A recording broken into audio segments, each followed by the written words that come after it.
Anem a veure com podem crear un recurs d'un llibre. Un llibre és un document que es consulta directament en el Moodle, el qual pot tenir diverses pàgines o li podem dir capítols o apartats. Aquesta informació veurem que la podem escriure directament o bé la podem recuperar de fitxers que tinguem. Bé, per afegir, doncs, com sempre, afegim una activitat, busquem la del llibre, val? I li posem un nom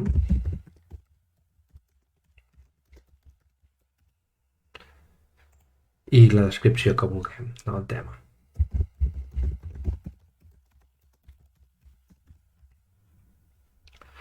D'acord? Això és informació general. L'aparença que volem que tingui, si volem que siguin números, pics o sagnats, deixem números, val? I la resta de dades els podem deixar per defecte, per els comuns, ens mostra com una pàgina al principi del curs, etc. Desem i visualitzem. Aquí ens demana que nosaltres posem un capítol, d'acord? Aquí és per crear, com si féssim, com hem fet abans, que fèiem una pàgina, doncs aquí és exactament el mateix. Per exemple, la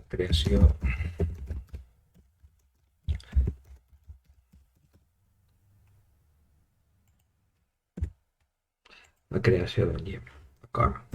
I aquí escrivim el text, podem posar qualsevol d'aquests objectes que tenim aquí disponibles, no?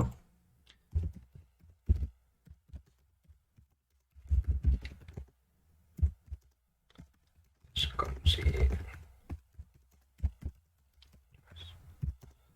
englobades en un mateix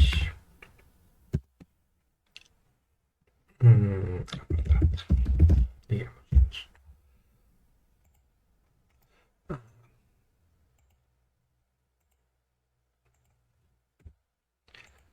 Aquí nosaltres podem afegir, doncs, si volem, per exemple, un àudio. Aquí iniciaríem l'enregistrament i permetrà l'ús del micròfon i diem que aquí el llibre és el conjunt de pàgines ajuntades. Ens permet un àudio, com podem observar, fins a 2 minuts. Ens va posant el descomptador. Aturem, adjuntar l'enregistrament. Aquí tenim un enregistrament. També hi podem posar imatges, d'acord? Com podríem fer un altre objecte, fem imatges, ho podem tenir al nostre ordinador, per exemple, baixades, doncs, imatge, podem penjar aquest fitxer, veiem que és molt gran o és petit. D'aquesta manera ens podrem escriure text o el que vulguem.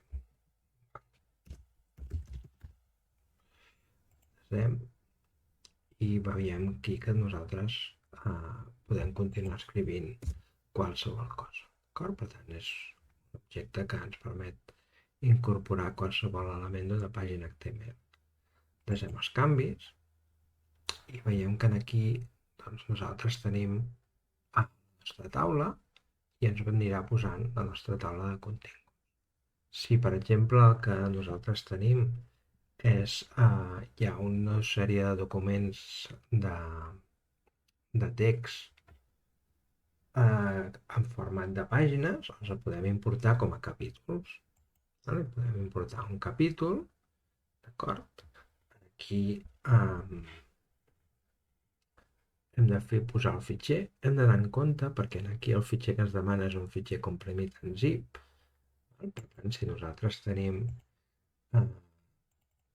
una sèrie de documents en format HTML, que és el que ens demana per fer diferents capítols, els haurem d'ajuntar tots en un fitxer tipus zip. Aquest fitxer tipus zip el posem i li diem que l'importa. Ens ha agafat la importació i li podem dir continua i aquí veurem que ens ha anat posant cada un dels capítols que teníem. aquests capítols nosaltres els podem canviar de lloc, els podem pujar i baixar, podem afegir més subcapítols o podem dir que, per exemple, aquest és un subcapítol de l'anterior. Doncs hauríem d'editar els paràmetres, doncs aquí que ens posa editar els paràmetres, va? I aquí li hem de dir que és un subcapítol. D'acord? Desem i fixem que ens posa com un subcapítol d'aquest. I així ens ho podríem fer amb tots.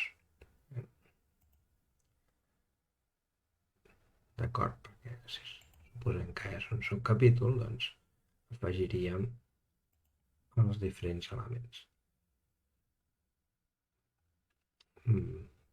Podríem anar afegint tant com vulguem. Un cop hem acabat, doncs podem anar a veure'l, d'acord? Creació d'un llibre, aquí el tindríem i fixeu-vos que o bé la navegació es fa per aquí, miren com ho veuran un alumne, el nostre alumnat, ho veuria així, per tant la navegació la pot anar fent aquí o la pot anar fent mitjançant aquests botons. I fins aquí el que seria un llibre.